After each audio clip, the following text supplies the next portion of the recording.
Welcome to the wonderful world of ROAS, aka Return on Ad Spend. I'm Justin, co-founder of Stash, and I'm going to break down what ROAS is, why it's a critical metric for game developers, and how you can increase it.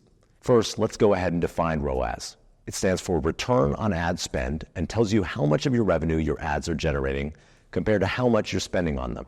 ROAS is the king of metrics. It really is the only metric that matters because it's your studio's financial compass. LTV and CPI, they're a function of ROAS. Today, it's harder and more expensive than ever to stand out and reach the right users. But ROAS can prove your UA campaigns aren't just a shot in the dark.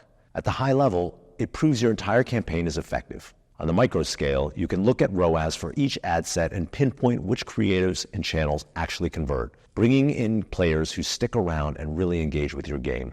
Everyone's always throwing around ROAS as a term, but when we talk about it, the first thing we need to do is assign it to a time period. ROAS D30 or D90. The time frame that you choose is important, and it depends on two things. First, your game's genre. Strategy games, for example, should look at ROAS on a day pretty far in the future because they're monetizing players way beyond the install. But a hyper-casual game should look at ROAS closer to day 4 or 5 because their monetization timeframe is very short.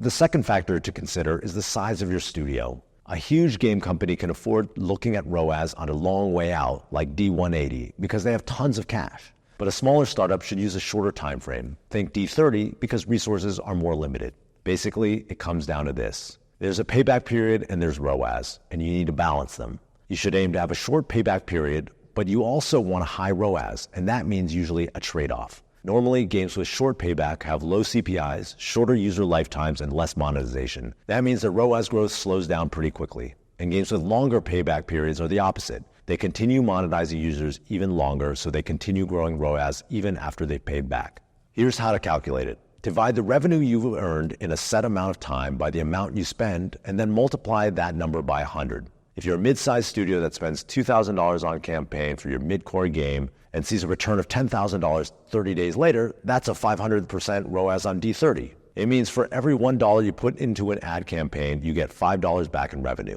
There are many ways to increase ROAS. One way is to improve your in-game metrics with live ops and new content, but that's hard to do. Another way is to lower your CPIs, which is also hard to do. Our top tip is to lean into direct-to-consumer channels like web shops. Instead of paying the 30% commission fees to app stores and Steam, you can pay lower fees like 10% and keep more margin in your pocket. That automatically boosts your ROAS. Start maximizing your ROAS with Stash. Reach out to us to learn more about setting up your own D2C channels and getting more revenue to put behind your UA.